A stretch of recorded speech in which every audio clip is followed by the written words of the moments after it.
Good morning, everyone, and welcome to Coffee and Conversation with Kristen. I think you see my little sidekick here. This is one of the perks from working from home. So for those of you that don't know, I do have a home office and I work from here weekends, nights, every morning for a while before I go into the different offices. I have offices in both Green Bay and the Fox Valley. So I'm somewhere between the three typically and out and about. But one of the key things I wanted to talk to you guys today is about FHA and the PMI. You know, that dreaded PMI that never falls off of FHA, or so you've heard. So I want to bust that myth a little bit for you guys because I'm a big advocate for FHA. I'm a big advocate for all of our government financing. And I, again, would kindly debate any agent that thought FHA was really bad. You know, you might have had a bad experience with FHA, but that probably means that you were working with a lender who truly didn't understand it, okay? And why I say that is because there's so many negative terms out there in FHA, but again, there's so many positives to this loan in general, okay? So, first client that really is a great winner, if you will, of the FHA is the Cash is King client. They pay everything for cash. They are cash heavy, okay? They maybe don't have the strongest credit because they're cash heavy. They can take out an FHA loan.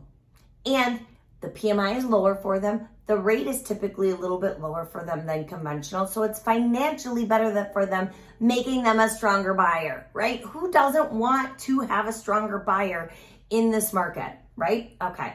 So the other person is maybe they are really good people and they've never missed a payment at all in their lives, but they ran into a medical situation in the last few years, as so many have, right? And maybe they had to claim medical bankruptcy, but you would be amazed at the amount of people I've seen that were really strong borrowers before, had a bad situation happen, claim bankruptcy, and still have a 740, 750 credit score. However, conventional won't allow them to buy for 4 years, where FHA will allow them to buy in 2. Doesn't mean they're not a strong borrower. Okay, so here's the deal. FHA with 3.5% down, yes, the PMI lasts for the life of the loan. But what people don't realize is that life of the loan also means it can be refinanced out. With rates being as low as they have been in the last few years and appreciation up as much as it has been, that's really not that bad of a situation. If you were to put 3 to 5% down in a conventional loan, and let's just assume you're only going to make the minimum payment, you may be looking at staying in PMI for 7 to 10 years, depending on the loan amount, depending on a lot of different things, right? However, that's the approximate time frame that it takes to get out of PMI in a conventional loan too, if you didn't refinance it out. Well, the average mortgage life is about 7 to 8 years. So if you're paying one off with the other, whether you're paying off to refinance an FHA or a conventional, what's the loss here? There's really not, okay? So let's keep going on that factor. Did you know that if you're a cash heavy person on FHA and you're putting 10% down, that your FHA does expire after 11 years? So let's just say, worst case scenario, you get into an FHA loan and you take that PMI and rates go up next year. So it doesn't mean that it's maybe advantageous for you to refinance. That PMI will still fall off at year 11. And if you just heard me say, a lot of conventional loans, when you're putting lower percentages down as well, tend to have PMI for around the same amount of time. So while it might be a little long, year or two, it's really not that much of a difference. And if it's less PMI than a conventional loan, you're actually paying less money overall. So catch my drift?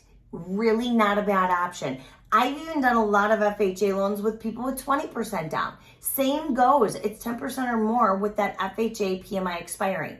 I have been able to educate them to know that they can either A, refinance out if it makes sense, or let's say it doesn't make sense to refinance out, that PMI will fall off.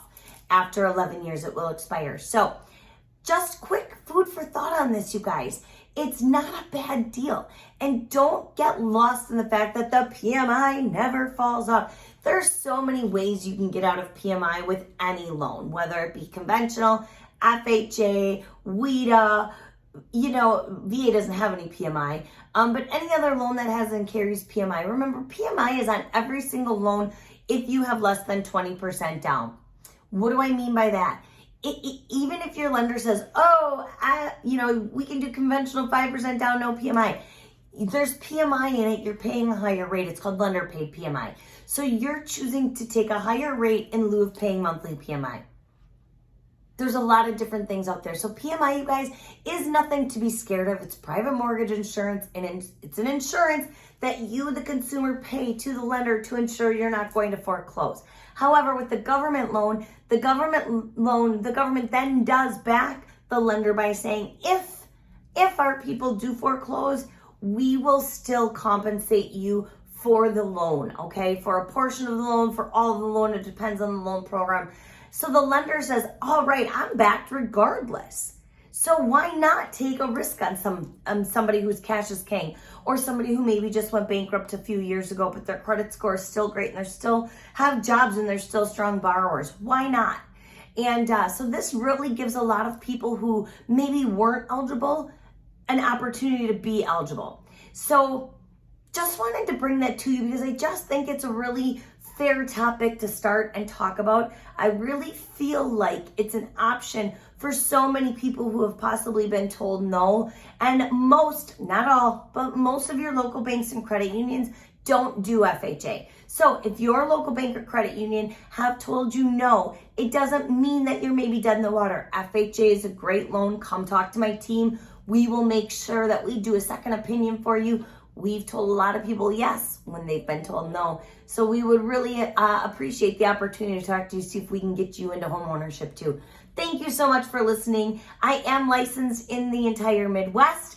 We offer FHA in the entire Midwest, and we are going to continue to expand our licensing throughout the nation. So if you have any questions or want to talk more or get a second opinion, please reach out. All of my contact information is in the comments below. Thank you so much. Have a great day, guys. Bye-bye.